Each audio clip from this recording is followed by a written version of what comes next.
Depuis quelques semaines, les salles de cinéma nous accueillent à nouveau et ça fait franchement du bien. Après surtout avoir remis à l'affiche des films qui ont connu le confinement peu de temps après leur sortie, le mois de juillet nous offre maintenant quelques nouveaux films et de belles reprises. Alors gros plan sur quelques-uns d'entre eux à voir en juillet dans les salles, sur les écrans.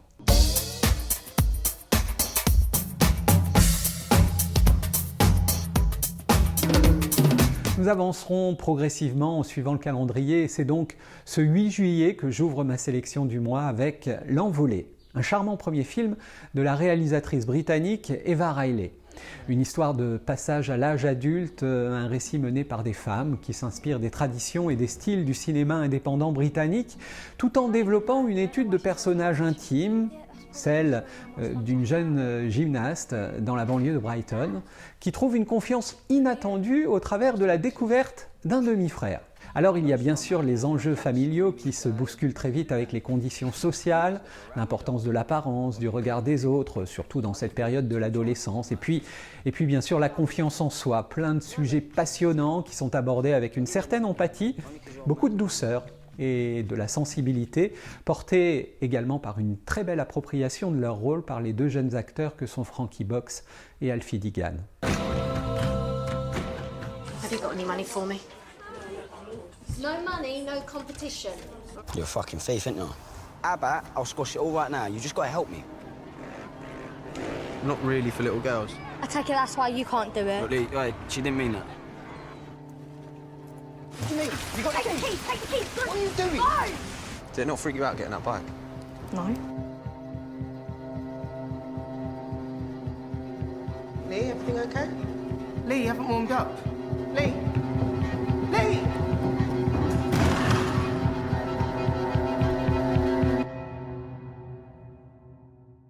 Autre sortie de ce 8 juillet, un film vraiment pas comme les autres, une sorte d'ovni, d'objet filmique non identifié. Enfin si quand même, puisqu'on peut identifier un certain nombre de choses qui en font un film différent, certes, mais passionnant.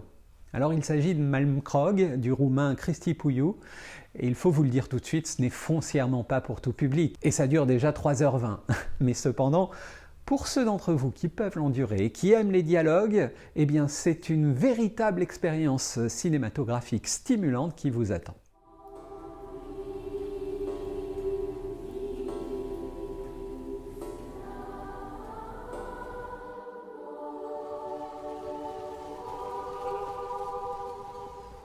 Puiu adapte l'une des grandes œuvres du philosophe et mystique russe du XIXe siècle, Vladimir Soloviev, 3 entretiens sur la guerre, la morale et la religion, et qui, par une série donc de manœuvres dialectiques, aborde des sujets tels que le matérialisme économique, le nationalisme, le moralisme abstrait et bien sûr la religion. Le film se déroule sur une colline enneigée en Transylvanie où se trouve un grand manoir rose pastel et où Puiu transforme le philosophique en drame. Un petit groupe d'aristocrates, dont un homme politique, un général et sa femme, ainsi qu'une jeune comtesse, sont abrités dans les murs de la demeure. Tout cela ressemble à un jeu d'indices, mais les mystères sont ici d'ordre linguistique. Chacun y défendra durant le séjour son point de vue sur le monde. Vous affirmez donc que tuer, c'est-à-dire ôter la vie à autrui, est dans tous les cas un mal absolu? Sans aucun doute. Mais se faire tuer, est-ce un mal absolu? Alors il apparaît évidemment qu'il me fallait vous parler de ce Malmkrog, car cela n'arrive quand même pas très souvent, que la majeure partie d'un film de 3h20 en plus tourne autour d'échanges sur la spiritualité et plus précisément le pardon chrétien, la foi, la bonté inhérente de Dieu. On y parle aussi de violence, de torture, d'identité, de morale. Alors donc si réfléchir sur ces thématiques vous intéresse, eh bien ces 3h20 risquent d'être tout à fait incontournables. Le mercredi suivant, on sera le 15 juillet, je retiendrai La Nuit venue de Frédéric Farucci, avec notamment Camélia Jordana. Une virée dans le Paris sombre, le Paris de nuit à travers les yeux d'un immigré chinois qui cherche à bien faire les choses tout en essayant de protéger sa famille restée à Pékin, et puis qui va tomber amoureux d'une stripteaseuse un peu énigmatique. Bon, oui, dit comme ça, pas certain que ça nous motive, mais Mais pourtant, eh bien, le réalisateur français nous montre d'autres facettes du Paris qui vend du rêve à certains, mais qui constituent une vraie prison pour d'autres. Et où parfois la seule échappatoire est peut-être de partir loin en laissant tout derrière soi. Tu sais que t'es le seul chauffeur dans tout Paris à jouer cette musique? T'as pourtant pas l'air d'un clubbeur. J'étais DJ. Payé et tout. Et maintenant chauffeur.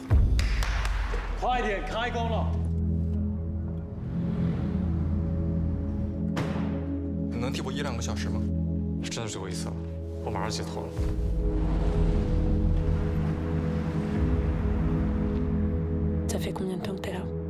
5 ans. Normalement, la reine du ratage de vie, c'est moi. Hein. J'ai l'impression que tu te défends pas mal aussi, non? C'est aussi derrière l'histoire, finalement, la triste réalité de véritables mafias qui utilisent la pauvreté et la faiblesse d'immigrés qui deviennent de véritables esclaves, pieds et mains liés. La nuit venue est, en plus d'un point de vue esthétique, un très beau long métrage qui avait reçu le prix de la mise en scène et le prix de la meilleure musique au Festival de Saint-Jean-de-Luz.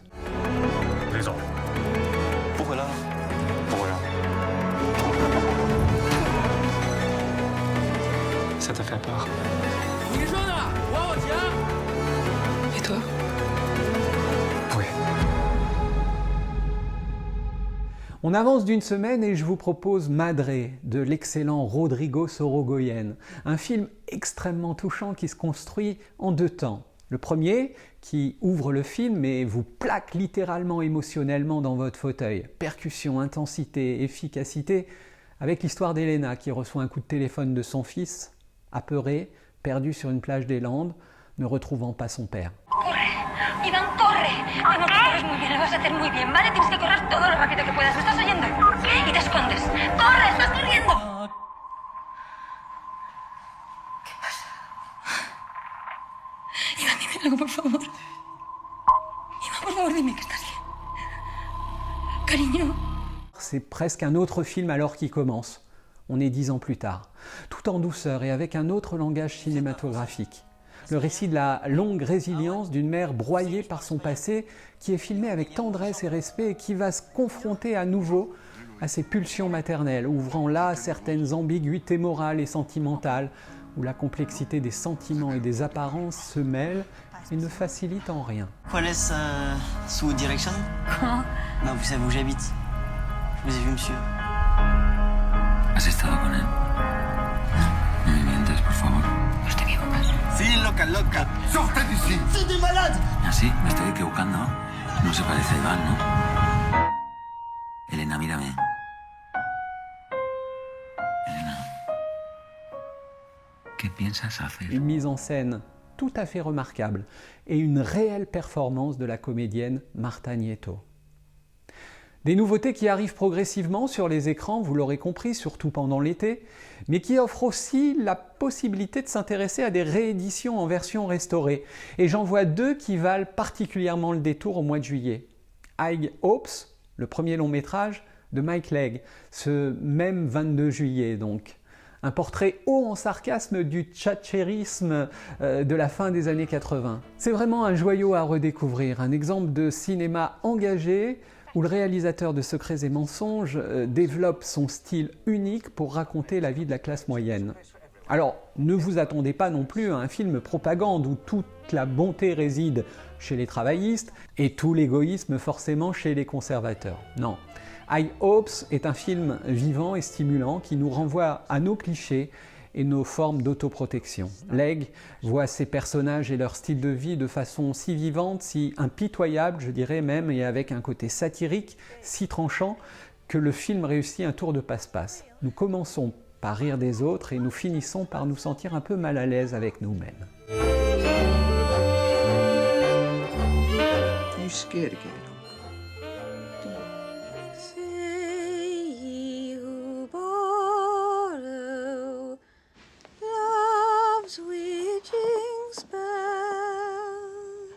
The world ain't ever gonna be perfect. What made this country great was a place for everyone.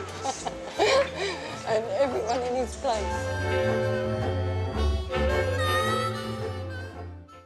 Et puis enfin, seconde version restaurée, la semaine suivante, le film Pluie noire de Shorei Imamura, qui permet 75 ans après la tragédie d'Hiroshima de revenir sur cette sombre page d'histoire. Un film qui montre les conséquences sur la population de la bombe atomique.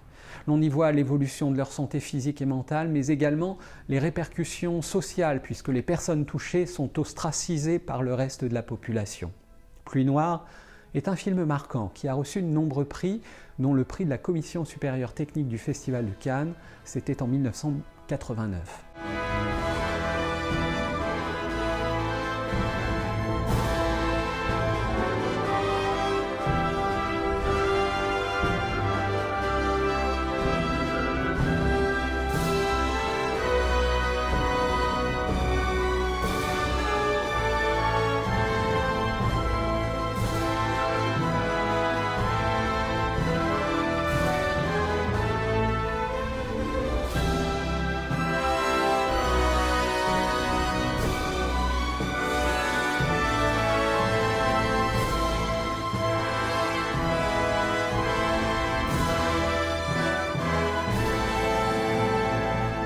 Et puis pour conclure, très vite, vous signalez que sur Netflix, on pourra regarder dès le 14 juillet le documentaire « On est ensemble » qui suit le parcours de quelques héros anonymes qui aspirent à changer le monde, refusant de se résigner. À partir du 21 juillet, Juste la fin du monde, le très beau film de Xavier Dolan qui a reçu le prix du jury écuménique au Festival de Cannes en 2016. Et puis de bonnes nouvelles séries également que j'aimerais souligner ici sur Netflix, toujours Stateless, qui se déroule dans un centre de détention pour immigrés australiens et qui réunit un casting de choix allant de Kate Blanchett à Yvonne Strahovski, en passant par Jai Courtney et Dominic West. Et pour quelque chose de différent, très différent, sur Amazon Prime Video, Dispatch from Elsewhere, avec une galerie de héros abîmés qui nous entraîne avec bonheur dans un dédale urbain plein de poésie, d'illusions et d'espérance. Bon film, bonne série sur les écrans.